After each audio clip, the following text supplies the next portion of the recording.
ഒരു തൂമ്പയും പൊക്കി പിടിച്ചുകൊണ്ട് ഓടി വന്നു. കയ്യിലുണ്ടായിരുന്ന തൂമ്പയുടെ പിടികൊണ്ട് ലൈനിൽ തൂങ്ങിക്കിടന്ന ആളെ അടിച്ച് താഴെയിടാൻ നോക്കി. പക്ഷേ ഒന്നും നടന്നില്ല. അതോടെ അപകടവാർത്ത പെട്ടെന്ന് പരന്നു.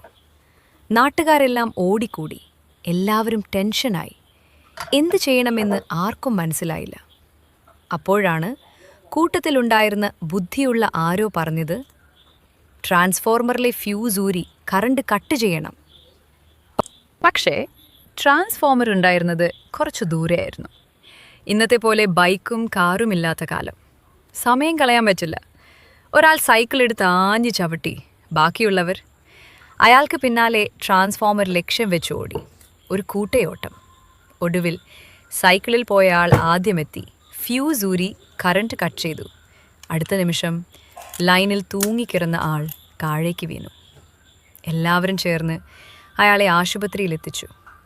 ഭാഗ്യം കൊണ്ടാവാം, ആയുസിൻ്റെ ബലം കൊണ്ടാവാം അയാൾ രക്ഷപ്പെട്ടു.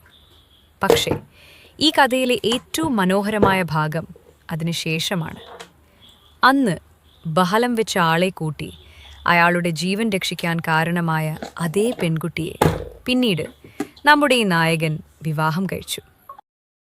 പിന്നെ കുട്ടികളും കടമയുമൊക്കെയായി അവർ സന്തോഷത്തോടെയും ചിലപ്പോഴൊക്കെ പ്രാരാബ്ധത്തോടെയും തുടർന്നും ജീവിച്ചു. അപ്പോൾ ചില കഥകൾ അപകടത്തിൽ തുടങ്ങി പ്രണയത്തിൽ അവസാനിക്കും, അല്ലേ?